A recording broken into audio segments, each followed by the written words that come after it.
늠내뉴스 7월 24일 주간 브리핑을 하겠습니다. 먼저 지난 한 주간 코로나19 확진 환자 소식을 전하겠습니다. 코로나19 확진 환자 수를 보면 광명시 1479명, 부천시 3464명, 시흥시 1631명, 종로구 994명입니다. 지난주 대비 광명시 88명, 부천시 208명, 시흥시 114명, 종로구 51명 증가했습니다. 수도권 지역 사회적 거리두기 4단계 8월 8일까지 2주 연장입니다. 오후 6시 이후 2인까지 모임입니다. 다음 주간 핫 이슈를 보겠습니다. 첫 번째, 늠내뉴스 기획 시리즈 늠내 요리 레시피 33탄 오이 미역 냉국. 두 번째, 휴게소 식당, 업주 등 상대로 상습 공갈한 피의자 구속. 세 번째, 환경보전교육센터, 교육환경교육센터 지원, 시화호 연안 환경교육 추진. 다음 외신 소식을 보겠습니다. 하늘 나는 플라잉카, 돈만 있으면 자강처럼 탈 수 있을까? 자세한 내용을 한번 보겠습니다.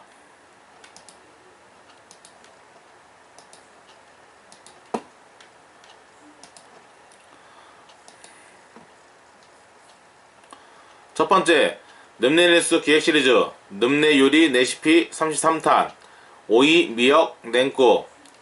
늠내 요리는 농수산물 소비 증진을 위해 우리 농수산물을 이용한 요리 레시피 시리즈를 진행합니다. 무더위가 시작된 요즘 제철 채소인 오이를 이용한 냉국을 준비했습니다. 재료: 오이 1개, 미역 2주먹, 청양고추 1개, 다진 마늘 2숟가락, 통깨 2숟가락, 소금 1숟가락 반, 설탕 7숟가락, 식초 15숟가락, 물 2리터. 먼저 미역을 30분 정도 물에 불려준다. 미역이 준비되면 냄비에 물과 식초를 넣는다. 시큼한 걸 좋아하면 식초를 더 넣으면 된다. 반대로 물을 더 넣어도 된다. 불린 미역 물기를 빼내고 오이는 채 썰어준 다음 양념과 함께 볼에 넣어준다. 준비된 재료를 육수에 넣고 냉장고에 넣으면 끝이다. 더운 여름 불요리 안 해서 좋고 시원한 냉국을 먹을 수 있어 좋다. 두 번째, 휴게소 식당, 업주 등 상대로 상습 공갈한 피의자 구속. 시흥경찰서에서는 2019년 11월경부터 2021년 3월 사이 전국 휴게소 식당, 마트, 입전식품업체 등 업주 상대로 상습적으로 공갈한 피의자 1명을 구속하였다고 밝혔다.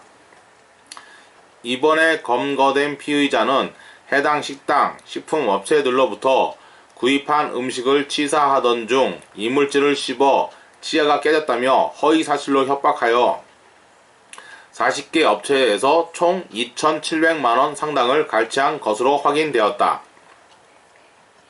경찰은 공갈 피해 제보를 받아 수사를 착수하여 범인을 추적하던 중 기존에 112 신고를 하지 않았던 40개 피해 업체들을 파악하였다.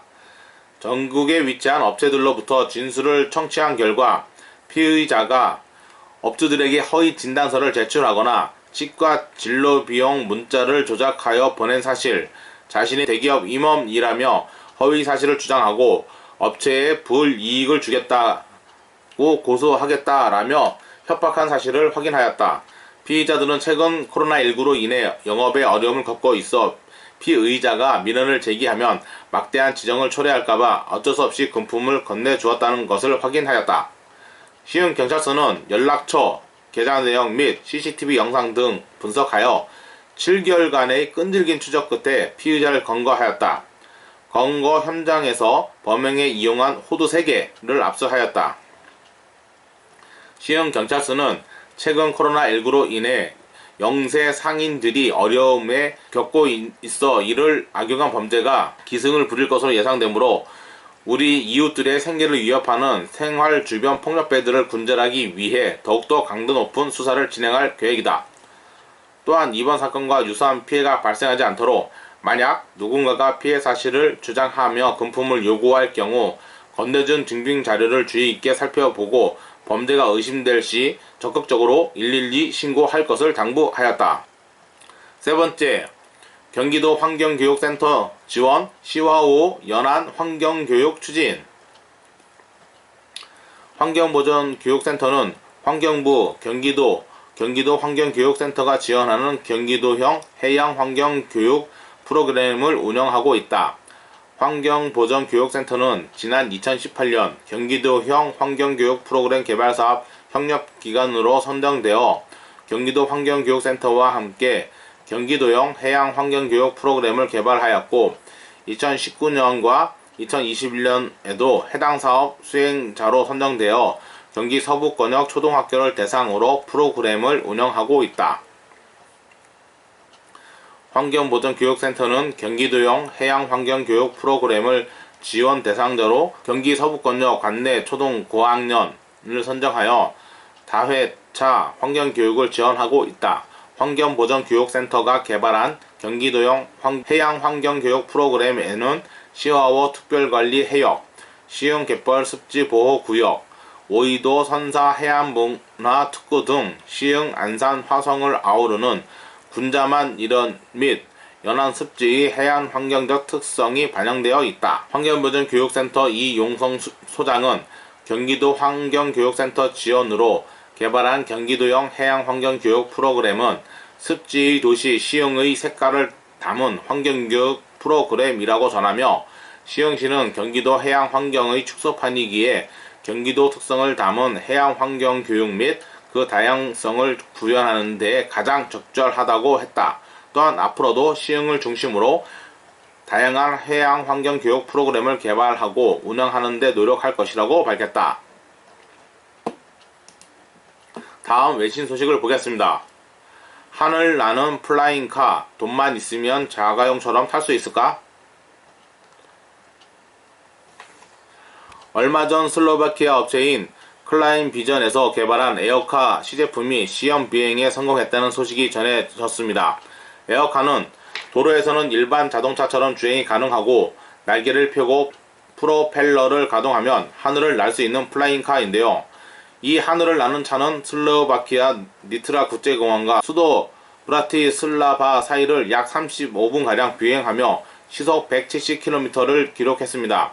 버튼을 누르면 2분여 만에 차체에 숨겨져 있던 꼬리와 날개가 펴지면서 비행 모드로 변신이 가능한데요. 아직 시제품이라 정식으로 시장에 나오기까지 시간이 제법 걸릴 것으로 보이지만 미국에서만 약 4만 건의 주문이 들어온 것으로 알려져 있습니다.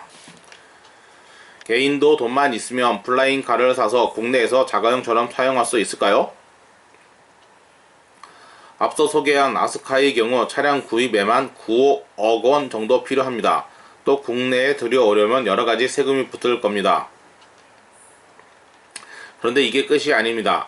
플라잉카를 실제로 운영하려면 자동차 운전면허증은 기본이고 조종사 자격증이 반드시 있어야만 한다는 게 항공당국의 설명입니다. 더 큰 걸림돌이 있습니다.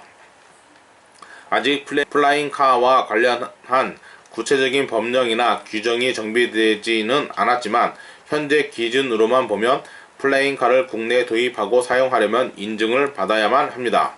자동차로서 뿐만 아니라 항공기로서도 인증이 필요하다는 의미인데요. 항공기 인증은 우리나라는 국토교통부의 항공안전파트에서 관장합니다.